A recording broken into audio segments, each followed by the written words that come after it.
Picture this. It's a freezing cold February morning in 2017, deep inside the medieval fortress of Windsor Castle. A senior archivist walks up to a heavy steel cabinet, slides in a key, and turns it. That lock hadn't been touched in 78 years. And what was sitting inside?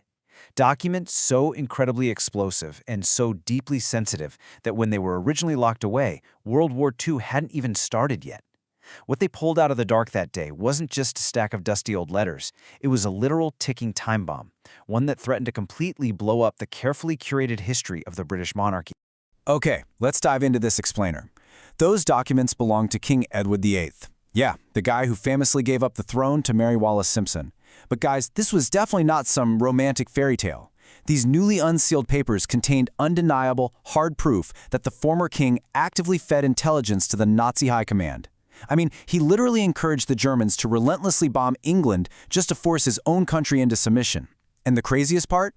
The British establishment knew everything. They knew the whole time. But they chose to completely bury the evidence of his treason rather than deal with the ultimate scandal. Which, brings us to the ultimate true crime mystery here.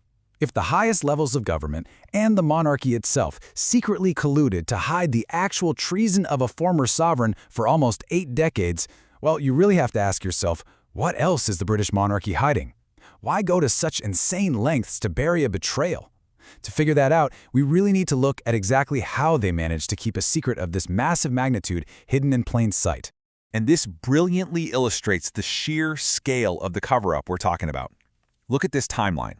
In 1936, Edward abdicates. By 1940, while he's actually serving as a British military officer, he's actively communicating with Nazi officials, telling them that a German victory would actually be a good thing.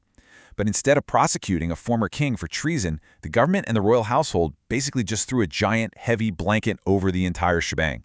The truth wouldn't see the light of day until 2017. That is a 78-year cover-up, systematically managed across multiple generations.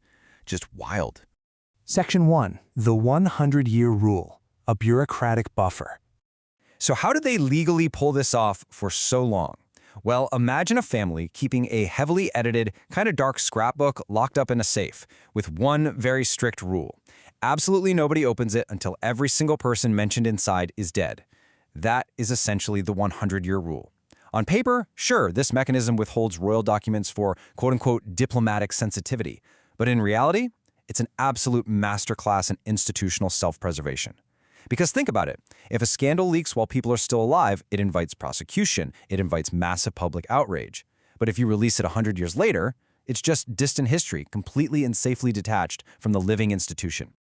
To really grasp how this works, you've got to look at the stark contrast between these two completely different worlds. On one hand, you have the National Archives at Kew. It's public, it's transparent, it's accessible to anyone, and it's heavily bound by strict legal statutes. But on the other hand, you have the Royal Archives. They're housed in the Round Tower at Windsor Castle, which is quite literally a medieval fortress. These archives are entirely private property. They are completely exempt from standard freedom of information laws, and they answer to absolutely nobody except the sovereign. They control the narrative simply because they keep their history locked behind thick stone walls. Section 2. A Castle of Secrets. The Windsor Papers arrive. Now, what's really interesting about this slide is that it shows the actual smoking gun. In 1972, the Duke of Windsor died in Paris, and all of his explosive personal papers arrived at Windsor Castle. And almost immediately, the absolute most damaging files just vanished from the public catalog. We actually have the written proof of this. Take a look at this direct quote from a 1972 Foreign Office memorandum. The officials literally noted that the papers contain material that would be extremely embarrassing if made public, and they recommended the files be transferred to a category that allows for indefinite retention. So yeah, this isn't some wild conspiracy theory. This is the literal bureaucratic footprint of a massive cover-up. But here's the thing about explosive secrets, right? They leak. The British establishment could absolutely lock down Windsor Castle, but they couldn't exactly control foreign archives. So after World War II, the Allies captured vast quantities of Nazi diplomatic records that detailed the Duke's traitorous conversations, and those were actually opened up to researchers without any of the British restrictions. And you want to know what's even crazier?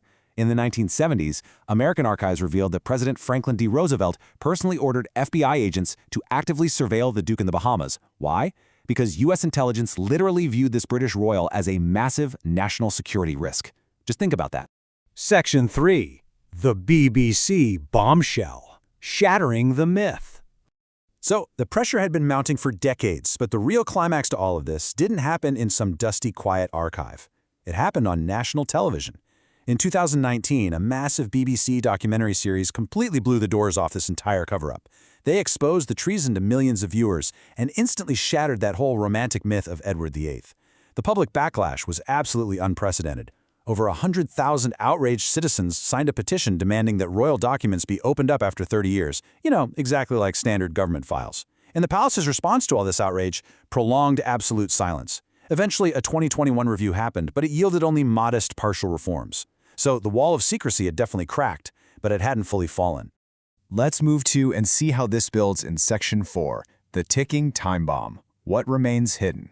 Because, guys, the Duke of Windsor's treason, that was just the first explosion. Historians have been hearing whispers for years about a hidden secret cabinet deep inside the royal archives, a collection so incredibly sensitive that it's kept entirely separate from everything else. And there are massive, massive troves of documents just sitting in the dark right now, waiting for their timer to hit zero.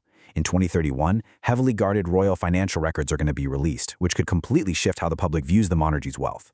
Then, in 2032, Princess Margaret's personal papers will finally open up, revealing the actual, heartbreaking, institutional pressure behind her forbidden romance. And looking even further ahead to the 2050s, the private, behind-the-scenes crisis records of Queen Elizabeth II herself will finally be unsealed.